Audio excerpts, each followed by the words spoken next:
তো আজকে আমরা পাবদা মাছের ঝাল বানাবো। দেখে নিন কীভাবে করি। প্রথমত আমি মাছগুলো ধুয়ে নিয়েছি ফ্রেশ করে। এবার এর মধ্যে মশলাগুলো দিয়ে মাখিয়ে নেবো, নুন হলুদ দিয়ে লঙ্কার গুঁড়ো দিয়ে মাখিয়ে নেবো। লঙ্কার গুঁড়োটা এই কারণে দেবো, মাছটা যখন ভাজা করবো উপর দিয়ে শক্ত হবে আর নিচে ভিতর থেকে সফট থাকবে, মানে নরম থাকে ভিতর দিয়ে। তো ওই জন্য একটু লঙ্কার গুঁড়ো দিলে পারে ভাজাটাও খুব ভালো হয় আর ভিতরে নরম থাকে। এই হচ্ছে মাছ, মাছের সাইজটা খালি দেখুন কি সুন্দর। আপনারা সব পিস মাছ আছে।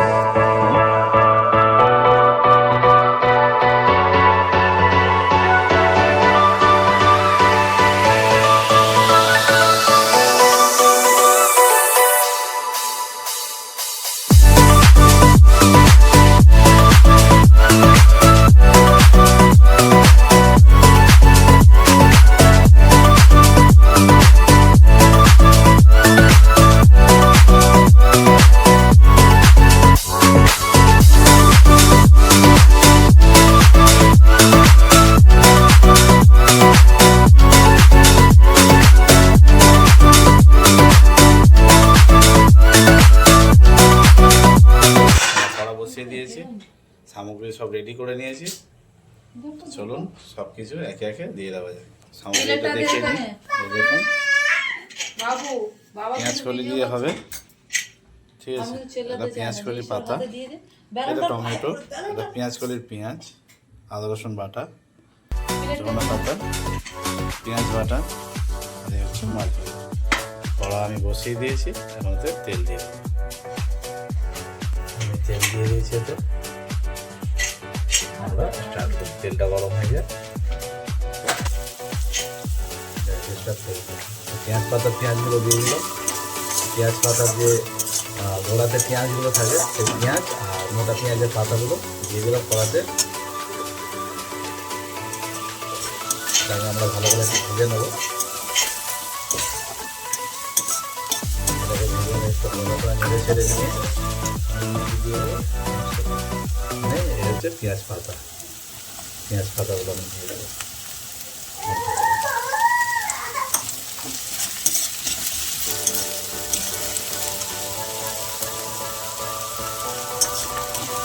সঙ্গে থাকবেন, দেখবেন কেমন কী হয়। এটা হবে পাবদা মাছের ঝাল। পেঁয়াজের আমরা ইউজ করেছি, পেঁয়াজ ইউজ করেছি আমরা বাটাতে, পেঁয়াজ বাটা দেবো। আর টমেটোটা কেটে নিয়েছি, এক মতো টমেটো, ওটা কাটা আছে। আর টমেটো পেঁয়াজ যেটা দেবো, পেঁয়াজটা বাটা দেবো, পেস্ট করে নিয়েছি আগের থেকে। তো এটা ভালো করে ভেজে নিয়ে তারপরে আমরা পেঁয়াজটা দেবো। ভালো করে ভাজা হয়ে যায়, তার আগে আমি বলে দিই মধ্যে একটু নুন, একটু হলুদ আর একটু লঙ্কার গুঁড়ো আমরা দিয়ে দেবো। সেটা দিয়ে দেবো লঙ্কার গুঁড়ো। আপনারা এইভাবে করে করে দেখবেন ঘরে কেমন লাগে, ঘরে করে খেয়ে দেখবেন। একটু নুন দিয়ে দিলাম,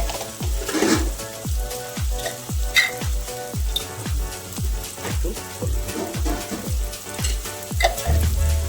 ভালো করে নেড়ে চেড়ে নেব।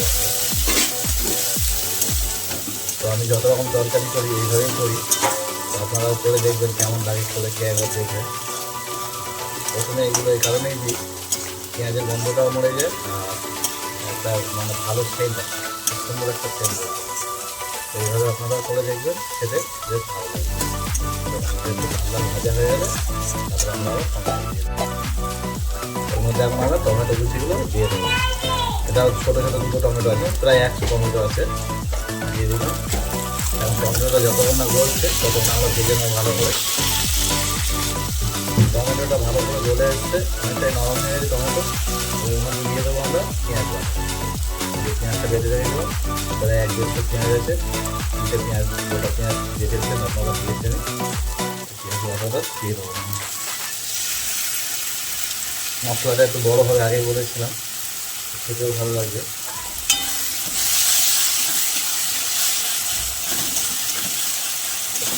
এইভাবে করে দেখবেন আপনারা ঘরে কেমন লাগে খেতে। তো আমরা পেঁয়াজ বাটাটাও ভালো করে ভেজে নেবো, আর গন্ধ যতক্ষণ না যাচ্ছে আমরা ততক্ষণ একটু ভেজে নেবো।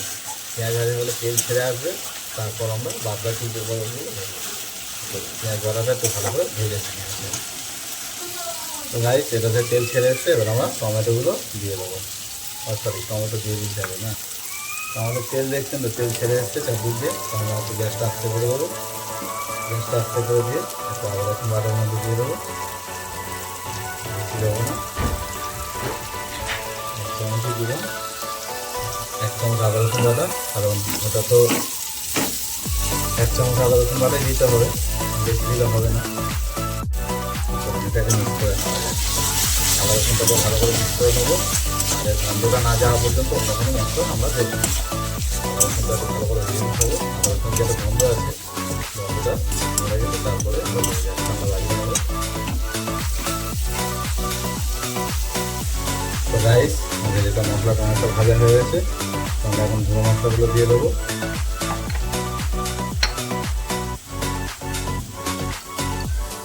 ধনে গুঁড়ো ছোটো চামচের 1 চামচ, জিরে গুঁড়ো ছোটো চামচের 1 চামচ, ধনে গুঁড়োর থেকে একটু বেশি,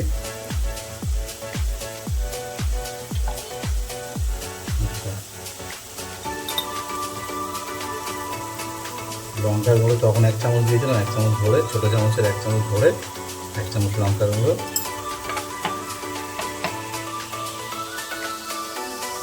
1 চামচ হলুদ,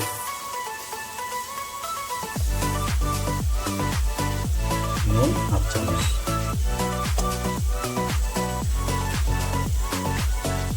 এটা হলো একটা মশলাটা আমি দেখিয়ে নিচ্ছি আপনাদেরকে। তো এই মশলাটা মাছের ঝোলে, মাছের ঝালে সব কিছুতে আপনারা দিতে পারেন। এই মশলাটা খুবই ভালো মশলা, দোকানে পাওয়া যায়, 10 টাকা প্যাকেট নেয়। ওটা গরম মশলা নামে আছে, দেখিয়ে দিচ্ছি আপনাদেরকে। এটা আমরা দেবো 1/2 চামচ। এটা আমরা ভালো করে মিক্স করে নেবো। গ্যাসটাকে বাড়িয়ে দেবো আস্তে করে।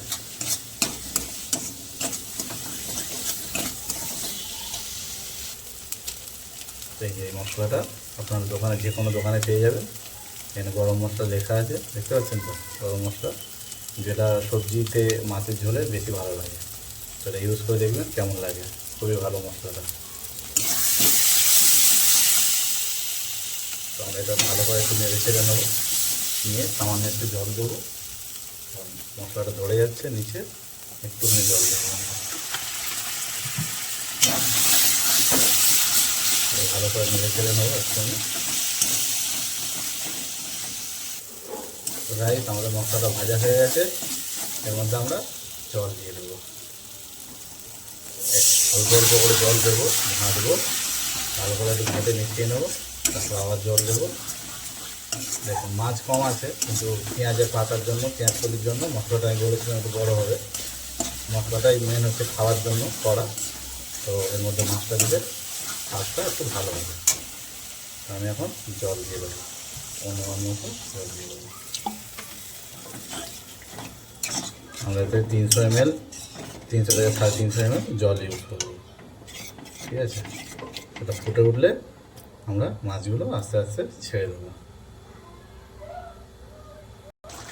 তো গাইস, আমার ঝোল ফুটে উঠেছে, আমরা এখন মাছগুলো ছেড়ে দেবো। একটু আস্তে করে দেবো গ্যাসটা, দিয়ে মাছগুলো ছেড়ে দেবো। এই বাবু, তখন মাছটা দিয়ে দিয়েছি, এটা শুকনো শুকনো হয়ে আসলে আমরা নামিয়ে নেবো। বুঝতে পারছেন, মাছগুলো অবশ্য একটু বড় বড় আছে, মশলার সঙ্গে মানে ভালো ইয়ে হবে।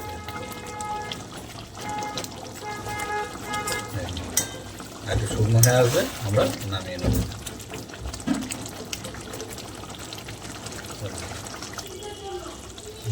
অনেকটা শুকনো হয়ে এসছে, তো আমরা একটু ধনেপাতা দিয়ে ভালো করে নেড়ে চেড়ে নেব।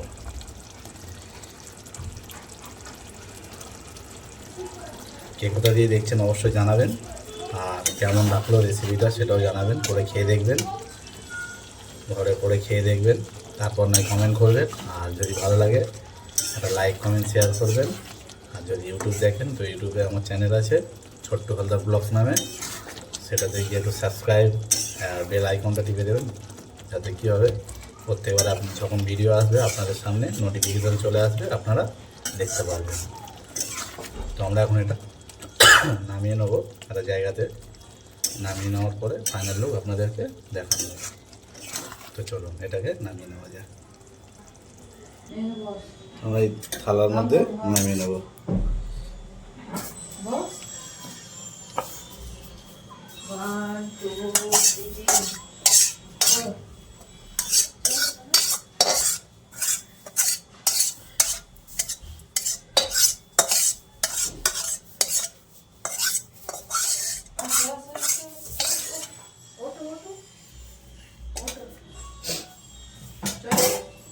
এই হচ্ছে ফাইনাল লুক। এর মধ্যে আমরা আর একটু ধনেপাতা ওপর দিয়ে ছড়িয়ে দেবো।